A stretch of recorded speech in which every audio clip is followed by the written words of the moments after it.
¿Ok? Les voy a pedir que por favor abran sus Biblias en el Antiguo Testamento, Primera de Samuel. Si usted tiene una Biblia como la mía, es la página 271. Me gustaría que usted me siguiera esta tarde con su Biblia. Primera de Samuel, vamos a ver 3 pasajes esta tarde.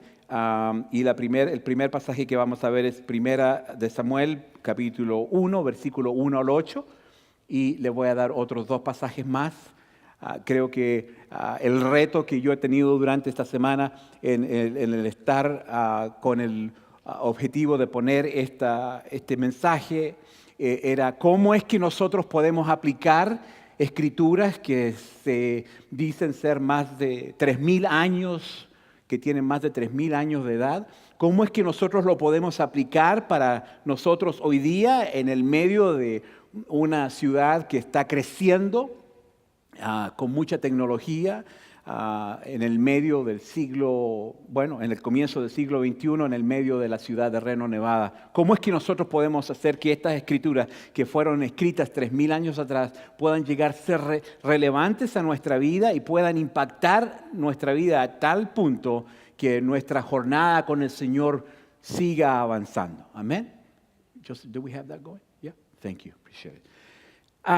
No sé si para ustedes ya me conocen, tenemos 2 perritos en casa, no les damos huesos, pero en mi país, en Chile, yo no sé, a lo mejor usted también tenía perritos en su país, se les daba huesos. Y los perritos, era el paraíso para los perritos, ahí se volvían locos y dale con el huesito hasta que no les quedaba absolutamente nada. Acá los perros son muy mal acostumbrados, no se les da huesos, se les da otras cosas. Pero cada vez que uno ve un perrito con un hueso, es funny porque el salmista nos hace una comparación. Dice que él nos exhorta a meditar en las Escrituras de día y de noche. La palabra meditar en el hebreo es la palabra hagá en el hebreo, ¿okay? Que se deletrea igual que haga, H-A-G-A. Y esta ilustra la imagen de un perrito desgastando un huesito. Y la ilustración que el salmista quiere que nosotros entendamos con eso es de que él quiere que nosotros nos aferremos a esto día y noche, a meditar en la palabra hagá, a meditar en la palabra de Dios día y noche, que es lo que nos da vida. Amén. Entonces quería dejar esa ilustración en su pensar esta tarde. Es estar constantemente en la palabra de Dios. Y a medida que digo eso, quiero reiterar que el punto central esta tarde es que voy a estar hablando de la distorsión.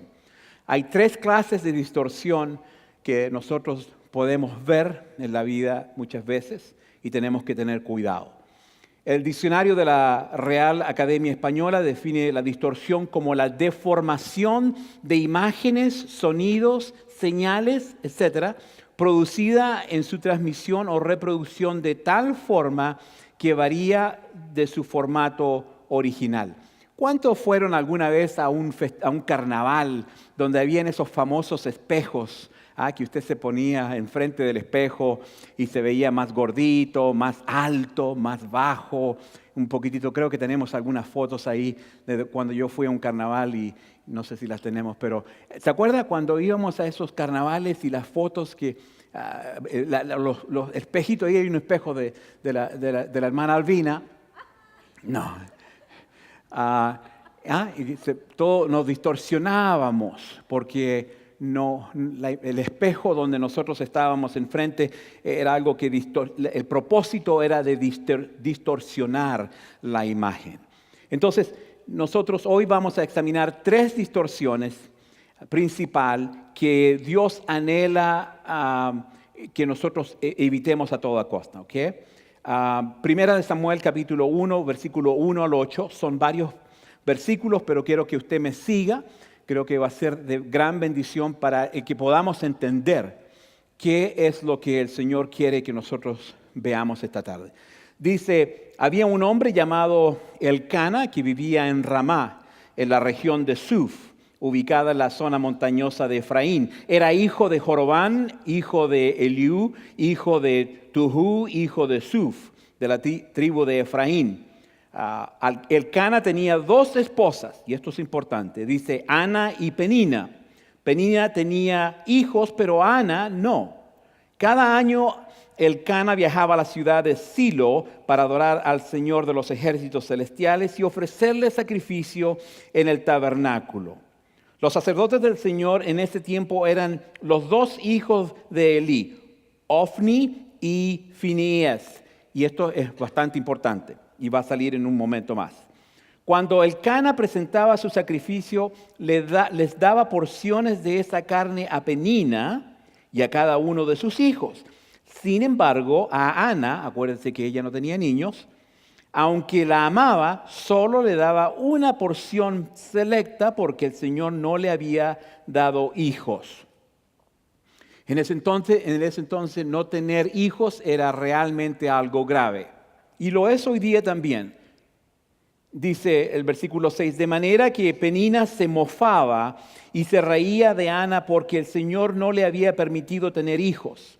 Año tras año sucedía lo mismo. Penina se burlaba de Ana mientras iban al tabernáculo. En cada ocasión Ana terminaba llorando y ni siquiera quería comer. Y el versículo 8 dice, ¿por qué lloras, Ana? Le preguntaba Elcana. ¿Por qué no comes? ¿Por qué estás desanimada? ¿Solo por no tener hijos? Me tienes a mí. ¿Acaso no es mejor que tener 10 hijos míos? What a jerk. ¿Ah? Dice, me tienes a mí, soy tu esposo, ¿qué más quieres? Soy la cosa más linda que ha caminado el planeta. ¿Ah? Es la actitud que yo veo de este hombre. Qué sinvergüenza. Un hombre llamado Elcana de Efraín, dice lo que acabamos de leer, tiene dos esposas, Ana y Penina. Ana era estéril y tenía un corazón quebrantado.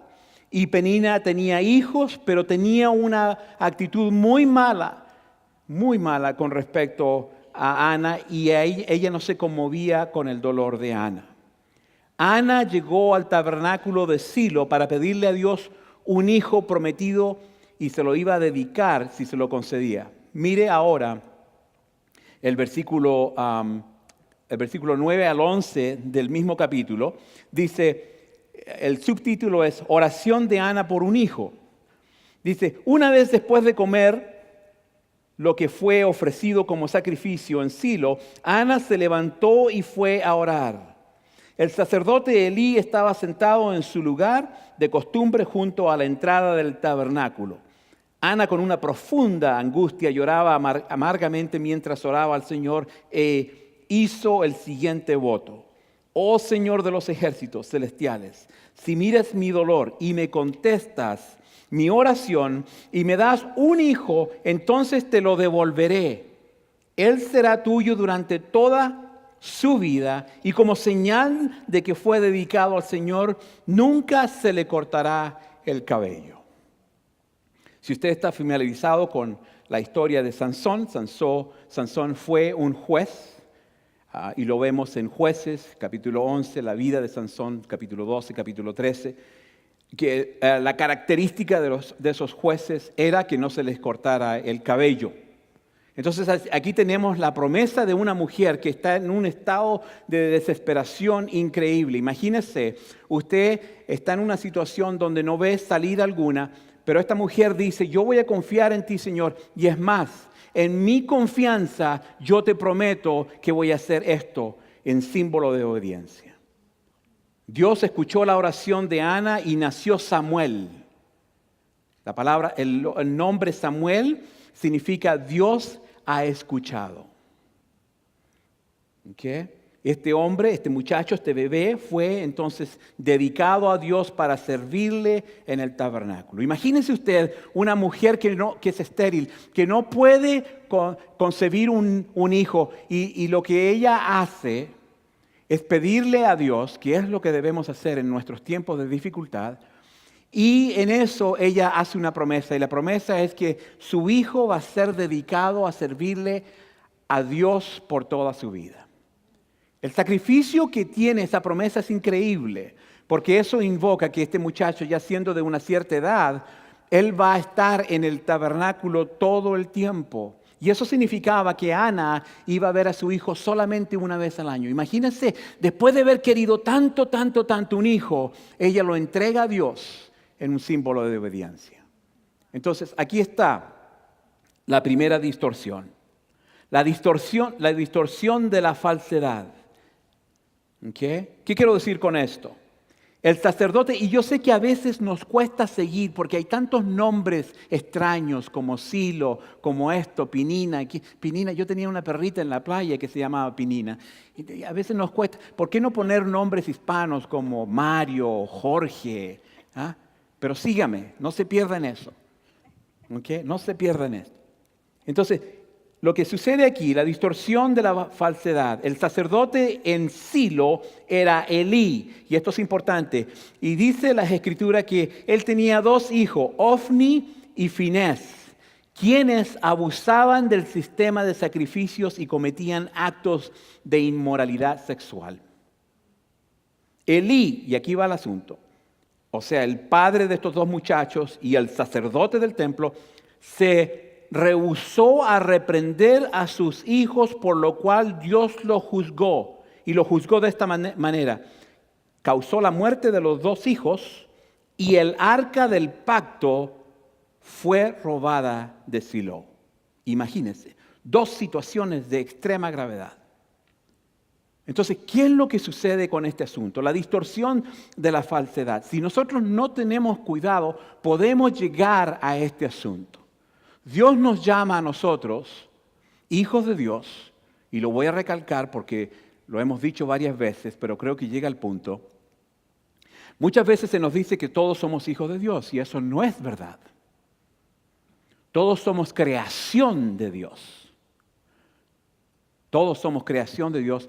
Y en el momento que nosotros aceptamos a Jesucristo en nuestro corazón, es en ese momento que nosotros pasamos a ser hijos e hijas de Dios.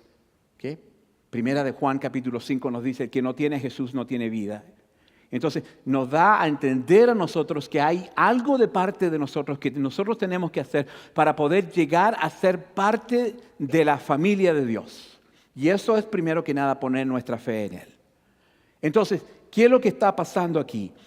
Con la responsabilidad de ser padres, tenemos ciertas cosas que Dios nos pide a nosotros. Tenemos muchos padres aquí. Y Dios nos pide que corrijamos a nuestros hijos. No solamente para el bienestar de nuestros hijos, que ellos lo necesitan dirección. Dios nos dice que Él corrige y disciplina a los que ama.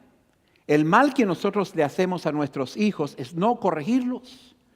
Dice, no, déjalo nada más ahí al mijo, a la mija. Déjalo nada más que haga lo que quiera. Y lo que estamos haciendo es que no estamos demostrando el amor de Dios. Porque hay veces, ¿cuántos de nosotros creciendo necesitábamos dirección? ¿Que no? Si yo no hubiese recibido la dirección que recibí, yo estaría en la cárcel en estos momentos. Porque era más malo, era malísimo yo. Entonces la dirección de mi madre me ayudó a llegar por lo menos a un lugar donde yo pude recibir la gracia y la misericordia y el perdón de Dios.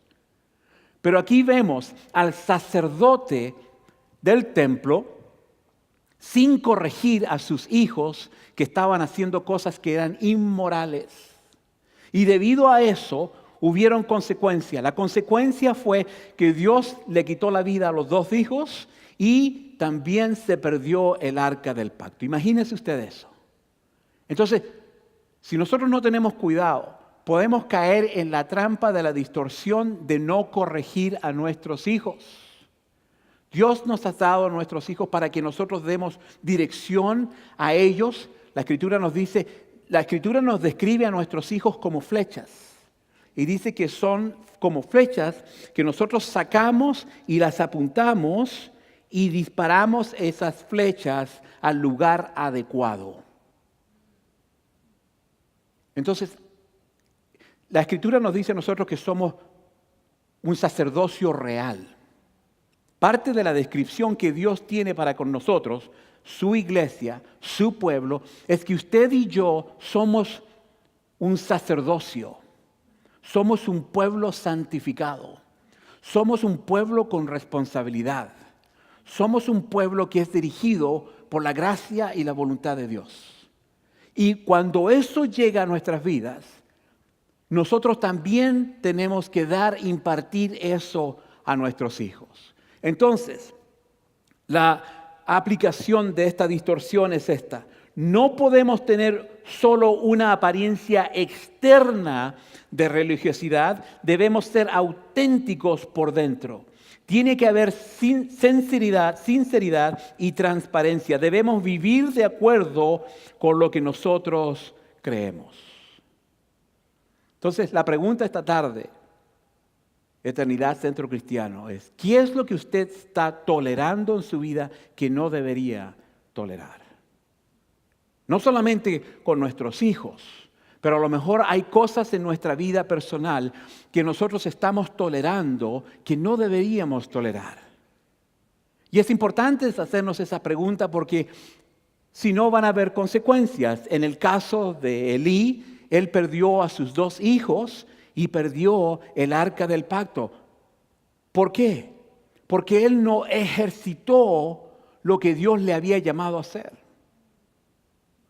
Entonces, la distorsión ahí es que nos quedemos de brazos cruzados y no hagamos lo que Dios nos ha llamado a hacer. La segunda distorsión, la distorsión del conformismo.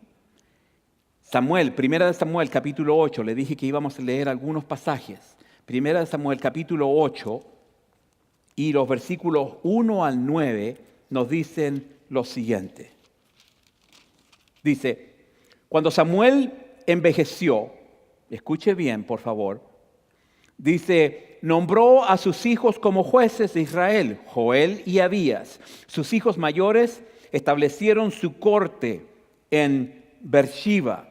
Pero ellos no eran como su padre, porque codiciaban el dinero, aceptaban sobornos y pervertían la justicia. Versículo 4 dice: finalmente todos los ancianos de Israel se reunieron en Ramá para hablar del asunto con Samuel. Mira, Samuel, le dijeron, ya eres anciano y tus hijos no son como tú. Danos un rey para que nos juzgue así como lo tienen las demás naciones. Escuche bien, porque esto es muy importante. Dice: Samuel se disgustó con la petición y fue al Señor en busca de orientación. Haz todo lo que te digan, le respondió el Señor, porque es a mí a quien rechazan y no a ti. Ya no quieren que yo siga siendo su rey. Desde que los saqué de Egipto me han abandonado continuamente y han seguido a otros dioses.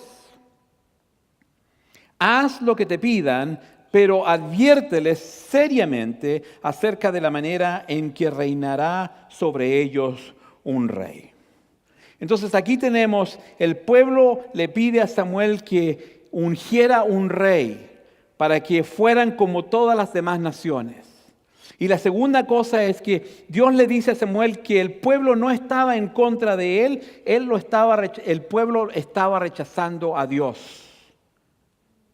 El pueblo estaba rechazando. Acuérdese, si usted conoce la historia, Dios estaba con el pueblo de Israel, saca a Israel de la esclavitud de Egipto, 430 años de esclavitud, los saca, los lleva a la tierra prometida.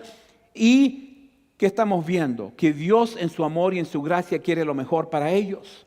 Pero vemos al pueblo de Israel constantemente sublevándose y haciendo las cosas. Dios había dicho: yo voy a regir sobre mi pueblo y no les voy a tener un rey como los demás pueblos. Ahora, ¿cuál es la situación aquí? La situación aquí es que no intentes ser como los demás. El pueblo de Dios debe ser distinto. Nosotros debemos ser distintos. No somos llamados a ser como otros. Somos el pueblo especial de Dios.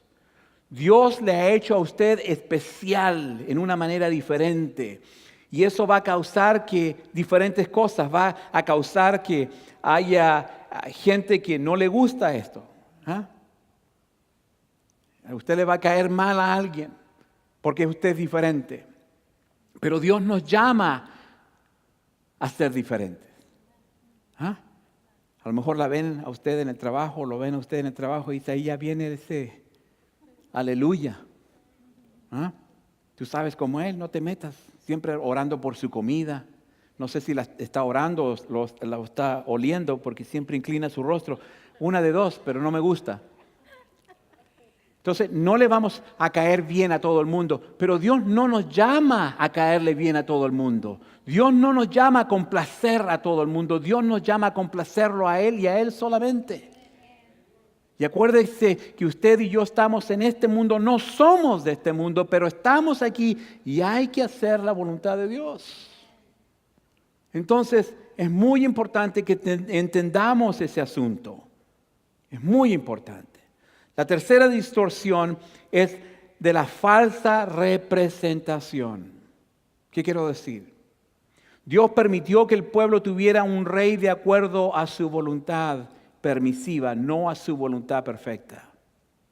Hay veces donde nosotros como pueblo de Dios hacemos cosas que no deberíamos hacer y porque no nos cae un rayo, creemos que está bien. Pero eso no significa que Dios está dándonos permiso a través de su voluntad perfecta. Él sigue amándonos a través de su voluntad permisiva. Y hay una gran diferencia. Dios permite a veces que sigamos en la desobediencia porque Él nos ama, porque quiere lo mejor para nosotros, porque nos está dando tiempo para que nosotros podamos arrepentirnos e irnos hacia Él una vez más. Entonces, si estamos en algo que no deberíamos estar, no cometa el error, iglesia, de creer de que esa es la voluntad perfecta de Dios. Porque esa a veces, muchas veces es, cuando estamos en el medio de la desobediencia, la voluntad permisiva de Dios. Y hay una gran diferencia en ese asunto. Hay una gran diferencia. Según Samuel, la Escritura nos dice que Samuel unge a Saúl, quien recibe el poder del Espíritu Santo para vencer a los enemigos. Después vemos que Saúl desobedece a Dios y rechaza su poder de destruir por completo a los amalecitas. Es más, vamos a leer, ese es el tercer pasaje que vamos a leer, Primera de Samuel, capítulo 15. Y con esto ya voy a terminar. Escuche bien, porque aunque 3000 años han pasado de estas escrituras, se aplica a lo que nosotros vivimos hoy día en el siglo XXI. Mire lo que pasa. Dice, mientras tanto Saúl, que quedó en Gilgal, y sus hombres temblaban de miedo, le estoy mintiendo, capítulo 15, versículo 13 al 23. Dice, cuando por fin Samuel lo encontró, Saúl lo saludó con alegría. Y esto es un poco chistoso. Dice, que el Señor te bendiga, le dijo. Llevé a cabo el mandato del Señor. Aquí tenemos a Samuel hablando con Saúl. Saúl era el nuevo rey de Israel. Y Dios le había dicho a Saúl que tenía que ir en contra del enemigo e eliminar a todos. A todos. Y aquí vemos lo que sucedió en la conversación entre Saúl y Samuel. Entonces dice, ¿qué es todo ese balido de ovejas y cabras y ese mugido de ganado que oigo? Le preguntó Samuel. Entonces, ¿te acuerdas lo que acabo de decir? Dios le dijo a Saúl, quiero que vayas con los amalequitas y elimíname a todos. Hombre, mujer, niño, niña, ganado, ovejas, abejas, de todo. Todo, de todo, elimina todo. Y Saúl dice, ok, pero mire lo que pasa. Llega Samuel a pedirle cuentas y Samuel ya sabía lo que había sucedido. Y mientras Samuel le está pidiendo cuentas a Saúl, empiezan las ovejas. ¿Y no te dijo Dios que tenías que eliminar a todo? Entonces la conversación dice así. Que el Señor te bendiga, le dijo, llevé a cabo el mandato del Señor. este hombre a lo mejor no sabe lo que es la verdad. Versículo 14 dice, entonces, ¿qué es todo ese balido de ovejas y cabras y ese mugido de ganado que oigo? Le preguntó Samuel. Es cierto que los soldados dejaron con vida lo mejor de las ovejas, las cabras y el ganado, admitió Saúl. Pero van a sacrificarlos al Señor tu Dios. Hemos destruido todo lo demás. A veces hacemos la voluntad de Dios parcialmente y después lo justificamos porque no queremos ser encontrados culpables. Entonces Samuel le dijo a Saúl, basta, escucha lo que el Señor me dijo anoche. ¿Qué te dijo?, preguntó Saúl. Y Samuel le dijo, aunque te tengas en poca estima, ¿acaso no eres el líder de la tribu de Israel? El Señor te ungió como rey de Israel.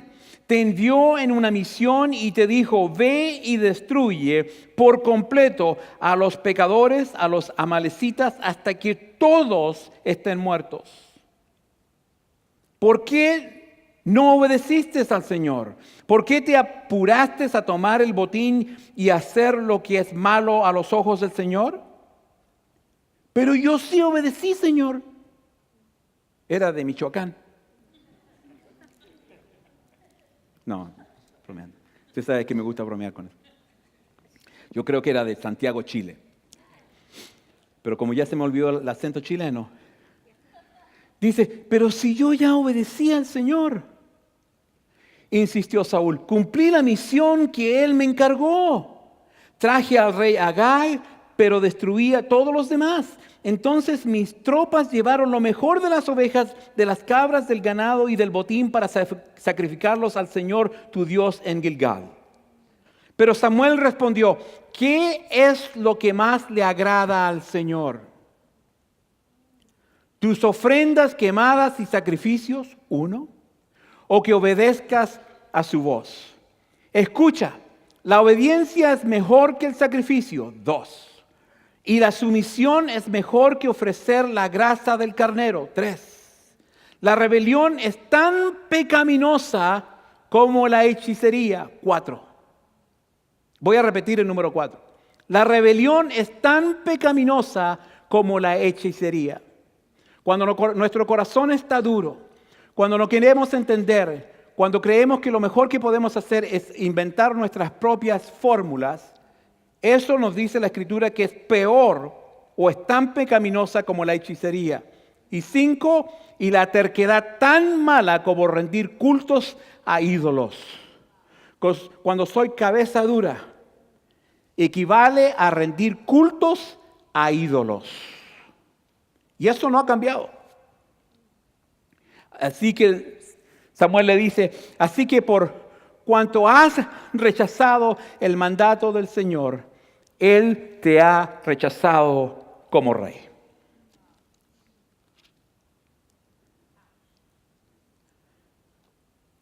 Entonces Dios rechaza a este hombre que había puesto.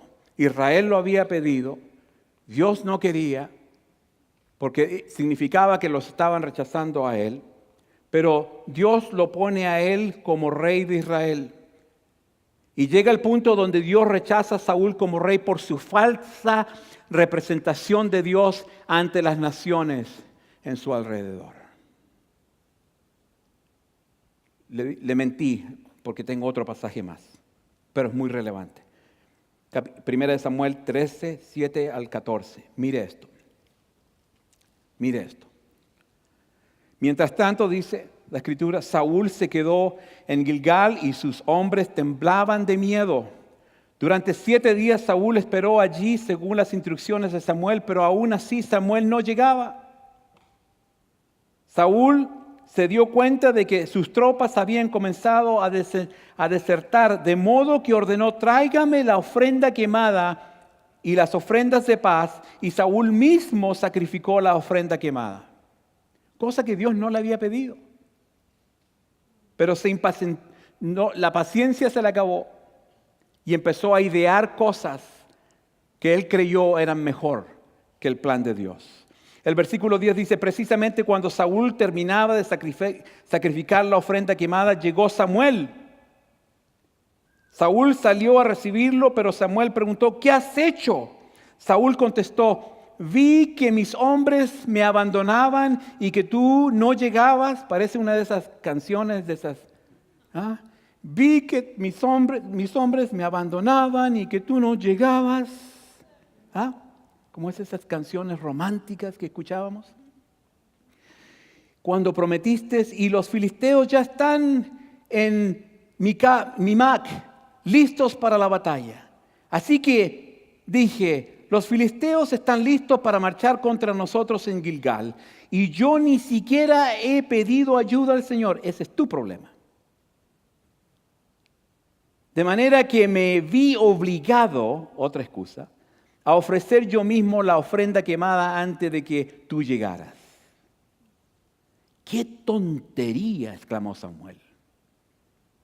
No obedeciste el mandato que te dio el Señor tu Dios. Si lo hubieras obedecido, el Señor habría establecido tu reinado sobre Israel para siempre. Pero ahora tu reino tiene que terminar porque el Señor ha buscado a un hombre conforme a su propio corazón y nosotros sabemos quién es. El Señor lo ha nombrado para ser líder de su pueblo porque tú no obedeciste el mandato del Señor. Hermanos, nosotros también somos representantes de Dios en este mundo. Cuando desobedecemos a Dios, distorsionamos la imagen que el mundo tiene de Dios. Debemos ser como Samuel, que obedeció a Dios, y no como Saúl, que lo desobedeció. Hermanos, a veces creemos que podemos hacer lo que queramos hacer y Dios todavía va a estar con nosotros. Y esto no es verdad. Hemos llegado a un punto en la historia de la humanidad donde hoy en día, más que nunca, como iglesia de Dios, debemos ser la sal del mundo, debemos ser la luz que Dios nos llama a ser. Y si hay algo en nuestra vida que no está bien, debemos arrepentirnos, debemos pedirle a Dios perdón. Y debemos pedirle al Señor que nos dé la fortaleza para seguir su camino. Son 3 cosas. Porque si no lo hacemos, y Saúl lo debería haber hecho, porque creo que Dios hubiese cambiado de opinión, van a haber consecuencias en nuestra vida. Y hoy día este mundo está buscando cada excusa para no llegar a la iglesia. Es que son una bola de embusteros. ¿De dónde es ese? O todo lo que quieren es mi dinero. ¿O para qué voy a ir si son embusteros? Y buscan excusas, tal como Saúl le dio excusa a Samuel. Pura excusa, pero es que yo tuve una idea, parecen al Chavo del 8. Y podemos llegar a caer en la trampa de creer que tenemos mejores planes que Dios en nuestra vida. Entonces tenemos que pensar bien lo que estamos haciendo. Porque para todo hay consecuencias. Dios nos puede permitir que sigamos en lo que sigamos a través de su voluntad permisiva. Pero yo no quiero la voluntad permisiva de Dios. Yo lo que quiero es la voluntad perfecta para mi vida. Y eso es lo que Dios busca. Busca que a través de nosotros su voluntad perfecta se pueda hacer. Entonces, esta tarde, en concluir, le voy a pedir a Mike, por favor. Le voy a pedir que si usted se puede hincar, hínquese. Si no se puede hincar, no se hinque, quédese ahí mismo. Pero sí le pido, si se puede hincar, hínquese. Y vamos a concluir esto de esta manera. Le vamos a pedir al Señor, no se sienta forzado en hacerlo, porque si usted se siente forzado en hacerlo, no lo haga. Pero que sea el Espíritu Santo el que mueva nuestro corazón, nuestra actitud. Y le vamos a pedir perdón al Señor en estos momentos. Y le vamos a decir, Señor, han habido cosas en mi vida que yo he dejado que sucedan. Aun y cuando yo sé que no están en tu voluntad. He estado trabajando a través de tu voluntad permisiva en vez de dejarte que tú trabajes en tu voluntad perfecta en mi vida. Y por eso esta tarde te pido perdón. Te pido perdón. Te pido perdón, Señor, y te pido una segunda cosa, y eso es que tú me ayudes a regresar a tu voluntad perfecta en mi vida. Ayúdame, Señor. Dame fortaleza para poder ser el hombre, la mujer que tú me llamas a ser, para ser ese sacerdocio real que tú me llamas a ser. Ayúdame, Señor, a que no tenga una visión distorsionada de lo que es tu voluntad perfecta para mi vida. Y esta tarde, una vez más, yo te pido, después de pedirte perdón, después de pedirte fortaleza, te pido, Señor, que me ayudes a ser la sal y la luz que me llamas a ser. Señor, te suplicamos esta tarde. Te suplicamos, Señor, que escuches nuestra plegaria, escucha nuestra oración, Señor, y ayúdanos a ser el pueblo que tú nos has llamado a ser. Es posible que haya gente en este lugar que esté bien contigo, Señor. No estoy implicando que toda la iglesia se tiene que arrepentir, pero si hay algo en nuestra vida, Señor, que está siendo un estorbo, te pido en el nombre de Jesús que nos perdones y que nos des la fortaleza para seguir caminando contigo y solamente contigo. Para que seamos la iglesia que ha sido llamada a ser tu novia, sin mancha ni arruga, trabajando en fe, para que cuando Jesús venga nos encuentre trabajando. Entonces, Señor, te pido por cada uno de mis hermanos esta tarde. Tú sabes lo que está dentro de nosotros. Tú sabes con qué estamos luchando. Tú sabes lo que nos está presionando. Tú sabes lo que nos está desviando. Tú sabes lo que nos está ayudando a seguir caminando hacia ti. Ayúdanos, Señor, te pido. Ayúdanos.